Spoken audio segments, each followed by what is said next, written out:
বাংলাদেশ বেতার রাজশাহী। এক্ষুনি শুনবেন স্থানীয় সংবাদ।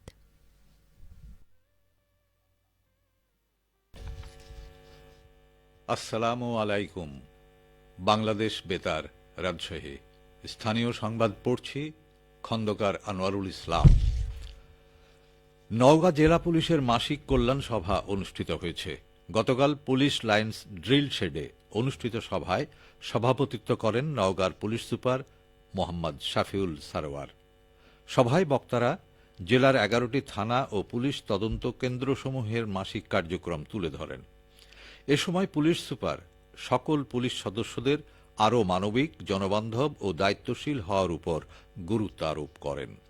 এছাড়া দায়িত্ব পালনে ইতিবাচক ও গুরুত্বপূর্ণ ভূমিকা রাখার স্বীকৃতি স্বরূপ অনুষ্ঠানে 28 জন বিভিন্ন পর্যায়ের পুলিশ অফিসার ও ফোর্সদের মাঝে পুরস্কার প্রদান করেন পুলিশ সুপার। কল্যাণ সভায় জেলা পুলিশের ঊর্ধ্বতন কর্মকর্তা ও বিভিন্ন পর্যায়ের পুলিশ সদস্য অংশ নেন। বগুড়া জেলা পুলিশের মাসিক অপরাধ পর্যালোচনা সভা অনুষ্ঠিত হয়েছে। গতকাল পুলিশ সুপার কার্যালয়ের সম্মেলন কক্ষে এই সভার আয়োজন করা হয়। অনুষ্ঠানে সভাপতিত্ব করেন জেলা পুলিশ সুপার মোহাম্মদ জেদার আল মুসা। সভায় জেলা অপরাধ পরিসংখ্যান, আইন শৃঙ্খলা পরিস্থিতি, অপরাধ নিবারণ, ট্রাফিক ব্যবস্থাপনা এবং গুরুত্বপূর্ণ ও চাঞ্চল্যকর মামলাসমূহের তদন্তের অগ্রগতি বিষয়ে আলোচনা করা হয়। সভায় সকল সার্কেলের দায়িত্বপ্রাপ্ত অতিরিক্ত পুলিশ সুপার, সহকারী পুলিশ সুপার সহ অফিসার ইনচার্জ, পুলিশ পরিদর্শক, তদন্ত এবং গুরুত্বপূর্ণ মামলার তদন্তকারী কর্মকর্তাগণকে বিস্তারিত দিক নির্দেশনা প্রদান করা হয়। অপরাধ পর্যালোচনা সভায় ডিসেম্বর 2024 মাসে জেলা সার্বিক আইন শৃঙ্খলা পরিস্থিতির নিয়ন্ত্রণ, গুরুত্বপূর্ণ মামলার রহস্য উদ্ঘাটন ও কৃতিত্বপূর্ণ কাজের স্বীকৃতি স্বরূপ বিভিন্ন ক্যাটাগরিতে পুলিশ সদস্যদেরকে নগদ অর্থ পুরস্কার প্রদান করেন পুলিশ সুপার। সভায় জেলা পুলিশের সকল ঊর্ধ্বতন কর্মকর্তা, সকল circle officer, officer in charge, inspector তদন্ত ও বিভিন্ন ইউনিটের ইনচার্জগণ উপস্থিত ছিলেন। সিরাজগঞ্জের হাটিকুমরুল হাইওয়ে থানা এলাকায় মহাসড়কে দুর্ঘটনা রোধ ও শৃঙ্খলা রক্ষায় করণীয় বিষয়ে পরিবহন মালিক ও চালকদের সাথে হাইওয়ে পুলিশের মতবিনিময় সভা অনুষ্ঠিত হয়েছে। গতকাল হাটিকুমরুল গোলচত্বর মাইক্রো স্ট্যান্ডে অনুষ্ঠিত সভায় প্রধান অতিথি ছিলেন হাইওয়ে পুলিশ বগুড়ার police super Mohammad Shahidullah. Hatikumrul highway থানা আয়োজিত অনুষ্ঠানে থানার ইনচার্জ আব্দুর রৌফের সভাপতিত্বে বিশেষ অতিথি ছিলেন হাইওয়ে পুলিশ বগুড়ার সহকারী পুলিশ সুপার মোহাম্মদ আলী আহমেদ হাশমি। মতবিনিময় সভায় প্রধান অতিথির বক্তব্যে পুলিশ সুপার বলেন, উত্তর ও দক্ষিণাঞ্চলের 22 জেলার প্রবেশদ্বার হাটিকুমরুল গোলচত্বর। প্রতিদিন এই গোলচত্বরের চারদিকে 4টি মহাসড়কে বিভক্ত হয়ে চলাচল করে দূরপাল্লার 16 থেকে 18,000 পণ্য ও যাত্রীবাহী যানবাহন। এই মহাসড়কগুলোর দুর্ঘটনাজনিত প্রাণ ও সম্পদ হানি রোধ ও শৃঙ্খলা রক্ষায় চালকদের সচেতনতা ও আইন মেনে চলার বিকল্প নেই। নাটোরের নলডাঙ্গা উপজেলার ক্ষুদ্র নৃগোষ্ঠীর মাঝে কম্বল বিতরণ করেছে উপজেলা প্রশাসন।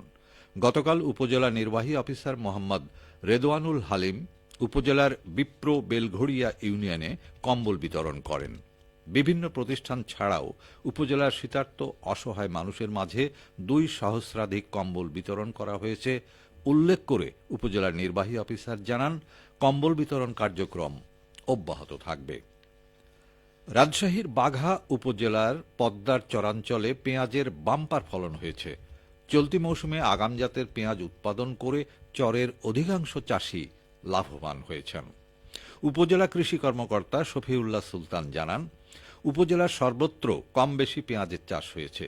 2টি পৌরসভা ও 7টি ইউনিয়নে যে পরিমাণ পেঁয়াজ চাষ হয়েছে তার চেয়ে বেশি চাষ হয়েছে শুধু পদ্মার চরাঞ্চলে।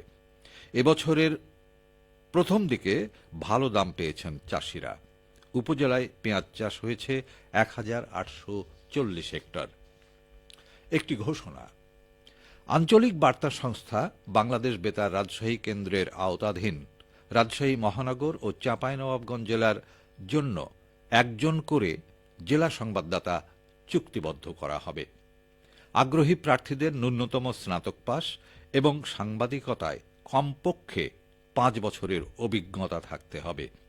আগ্রহী প্রার্থীদের আগামী ৩১ জানুয়ারি ২০২৫-এর মধ্যে আঞ্চলিক বার্তা নিয়ন্ত্রক, আঞ্চলিক বার্তা সংস্থা, বাংলাদেশ বেতার, রাজশাহী বরাবর আবেদন করতে হবে।